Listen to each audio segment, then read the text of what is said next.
عن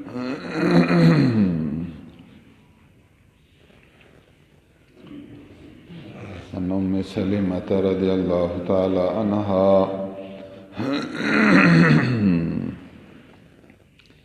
قالت استيقظ رسول الله صلى الله عليه وسلم ليلة فزعا يقول سبحان الله ماذا أنزل الليلة من الخزائن وماذا أنزل من الفتن من يوقظ صواحب الحجرات يريد أزواجه لكي يصلين رب قاسية في الدنيا عارية في الآخرة رواه البخاری۔ بی بی ام سلمہ رضی اللہ تعالی عنہ حضور صلی اللہ علیہ وسلم کی حرم محترمہ ہیں۔ روایت کرتی ہیں کہ ایک رات حضور صلی اللہ علیہ وسلم خواب سے جاگے، لیکن خوفناک حالت میں، اللہ کے خوف میں۔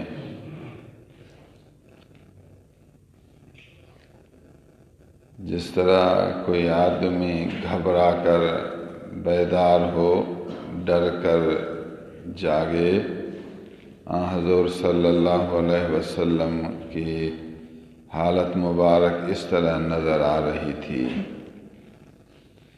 اس ٹائم یہ لفظ زبان سے ارشاد فرما رہے تھے، سبحان اللہ ماذا انزل اللیلۃ من الخزائن۔ اللہ ہر عیب سے پاک ہے، سبحان اللہ۔ آج کی رات میں بہت سے خزانے نازل کیے گئے ہیں۔ کیا خوب رحمتیں آج کی رات میں نازل ہوئی ہیں، اور آج کی رات میں بہت زیادہ فتنے نازل کیے گئے ہیں۔ رحمتیں بھی بہت نازل ہوئی ہیں اور فتنے بھی بہت نازل ہوئے۔ اللہ کے نبی تھے، اللہ نے ان کو نظر عنایت کی تھی، نیند میں پھر بھی دل بیدار، اللہ کی رحمتوں کے نازل ہونے کو بھی جانتے ہیں اور فتنوں کے اترنے کو بھی جانتے ہیں۔ اللہ کی شان ہے۔ اگر دنیا میں لوگ ذکر والے ہوں، عبادت والے ہوں، تہجد پڑھنے والے ہوں، 5 وقت نماز پڑھنے والے ہوں، اللہ کا خوف رکھنے والے ہوں، اللہ پر یقین رکھنے والے ہوں، اس کے در پر عاجزی کرنے والے ہوں، تو پھر رحمت اترتی ہے۔ اللہ کے بندوں پر شفقت کرنے والے ہوں، لوگوں کی تکلیفوں پر صبر کرنے والے ہوں، برائی کے بدلے بھلائی کرنے والے ہوں، دکھانے والے کو بخشنے والے ہوں، بھوکے لوگوں کو کھلانے والے ہوں، یتیموں کے سر پر ہاتھ پھیرنے والے ہوں، بیوہ مسکینوں کو ڈھانپنے والے ہوں، تو پھر اللہ کی رحمت نازل ہوتی ہے۔ یہ رحمت کے ذرائع ہیں۔ پھر فتنے بھی نازل ہوتے ہیں، عذاب، فتنے عذاب۔ غفلت والے ہوں، نماز کے وقت نیند میں مشغول ہونے والے ہوں، نشہ پینے والے ہوں، چوری کرنے والے ہوں، بدکاری کے پیچھے پھرنے والے ہوں، ظلم کرنے والے ہوں، ناانصافی کرنے والے ہوں، اللہ کے بندوں کو ستانے والے ہوں، غریبوں کو دکھانے والے ہوں، غصہ والے ہوں، تکبر والے ہوں، ضدی مزاج رکھنے والے ہوں، ہٹھیلے طبیعت والے ہوں۔ اب یہ وہ صفتیں ہیں جن کی وجہ سے عذاب اترتا ہے۔ آج کی رات بہت سی رحمتیں نازل کی گئیں اور بہت سے فتنے عذاب نازل کیے گئے۔ اللہ کے نبی نے فرمایا میں دیکھ رہا ہوں کون ہے وہ آدمی جو میری بیویوں کو نیند سے جگائے۔ حضور میرے گھر میں تھے، بی بی ام سلمہ رضی اللہ تعالیٰ عنہ روایت کرتی ہیں، حضور کی جتنی بیویاں تھیں ہر بیوی کا ہو چھوٹا گھر جدا جدا، کمرہ بیچ میں دیوار، پھر کمرہ، پھر دیوار، پھر کمرہ، پھر دیوار۔ ایک بیوی کے ساتھ آدمی رہے دوسرے کو پتہ نہ چلے یہ کیا کر رہے ہیں، اس کو عربی میں کہتے ہیں حجرہ۔ ہر ایک بیوی کا حجرہ علیحدہ تھا۔ مَن یوقظ صواحب الحجرات، کون ہے جو ان حجرے والیوں کو جگائے۔ حضور میرے گھر میں تھے تو آپ کی حالت ایسی ہو گئی، فرمایا ہے کوئی جو ان بیویوں کو جگائے، یرید ازواجہ، تاکہ وہ اٹھ کر نماز پڑھیں۔ حجرات والیاں اٹھ کر نفل پڑھیں، حجرات والیاں اٹھ کر اللہ کا ذکر کریں۔ آج رات رحمت لینے والے رحمت لوٹیں گے اور عذاب کے مستحق عذاب والے ہوں گے، کوئی اٹھ کر رحمتیں لے لے۔ آج اللہ اپنے جوش رحمت میں آیا ہے، سخاوت کی جھولیاں بھر بھر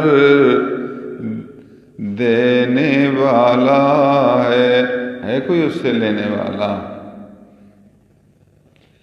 عذاب سے بچے، ثواب حاصل کرے۔ حضور کو اس ٹائم اپنے بچے یاد آئے، فرمایا کوئی ان کو اٹھائے تاکہ یہ ذکر کریں۔ خواتین اگر پلیتی کی حالت میں ہوں، مہینہ میں 8-10 دن ان کی پلیتی کے ایام ہوتے ہیں، تو ان میں اگر نماز نہ پڑھے تو ذکر کر سکتی ہے، نیند سے اٹھ کر تسبیح پڑھ سکتی ہے، اگرچہ جنابت کی حالت ہو، حیض کی حالت ہو، نفاس کی حالت ہو، سبحان اللہ کا ورد کر سکتی ہے، الحمدللہ کا وظیفہ کر سکتی ہے، لا الہ الا اللہ پڑھ سکتی ہے، محمد الرسول اللہ کہہ سکتی ہے، درود شریف پڑھ سکتی ہے، ہر قسم کی دعا پڑھ سکتی ہے۔ ربنا آتنا فی الدنیا، آخر تک بنیت دعا پڑھ سکتی ہے۔ رب اجعلنی مقیم الصلاۃ، ہے قرآن مگر بنیت دعا پڑھ سکتی ہے۔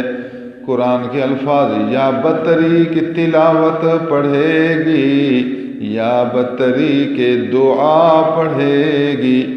تلاوت کے ارادہ سے پڑھنا حرام ہے، دعا کے نیت سے پڑھنا ثواب ہے۔ نیت سے حکم تبدیل ہوگا۔ الحمدللہ والضالین تک یہ قرآن ہے، بنیت تلاوت پڑھنا ممنوع ہے، بنیت دعا پڑھنا جائز ہے۔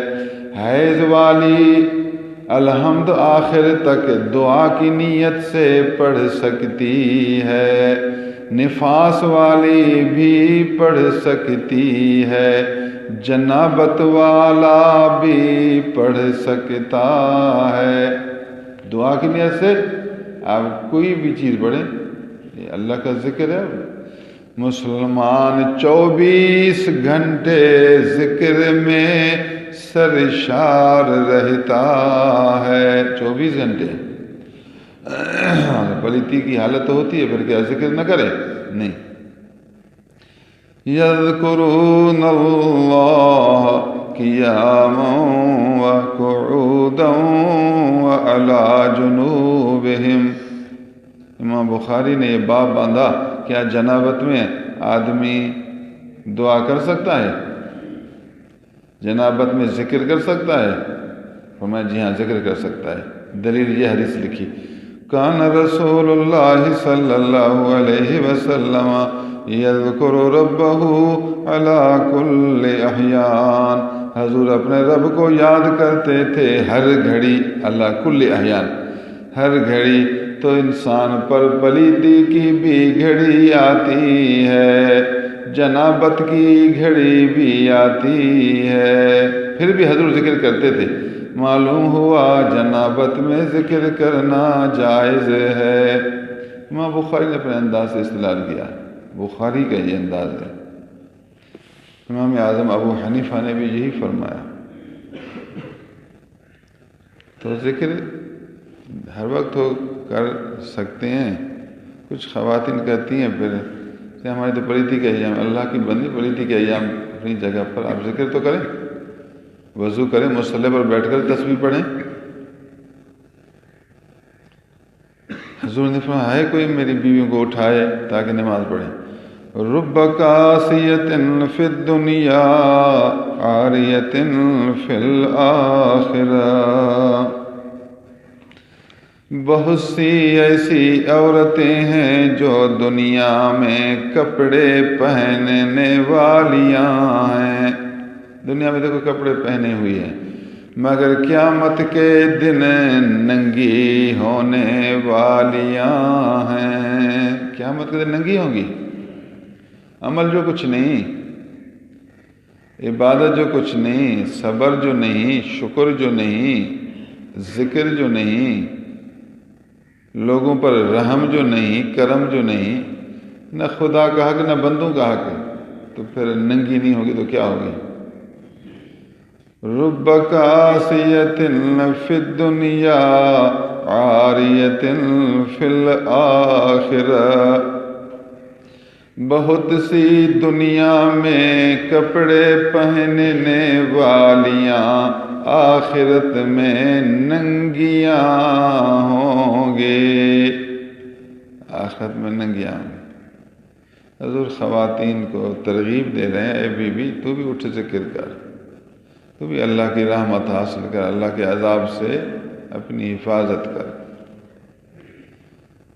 یقین رکھ اپنے اللہ پر، یقین رکھ آخرت پر، یقین رکھ قرآن پر، یقین رکھ نبیوں پر، یقین رکھ اپنے نبی صلی اللہ علیہ وسلم پر، یقین رکھ اولیاء کرام پر، یقین رکھ خلفاء رسول اللہ صلی اللہ علیہ وسلم پر۔ قیامت تک نبی کے خلفاء آئیں گے، دین کی خدمت کریں گے، قرآن و سنت صاف طریقے سے لوگوں کو سمجھائیں گے، نبی کے نائب ہوں گے، ان پر یقین کر۔ خوش نصیب لوگوں کو ان کی صحبت ملتی ہے، خوش نصیب لوگوں کو ان کی محبت ملتی ہے، خوش نصیب لوگوں کو ان کی خدمت ملتی ہے، بدبخت کو ان کی صحبت کیا ملے، بدبخت کو۔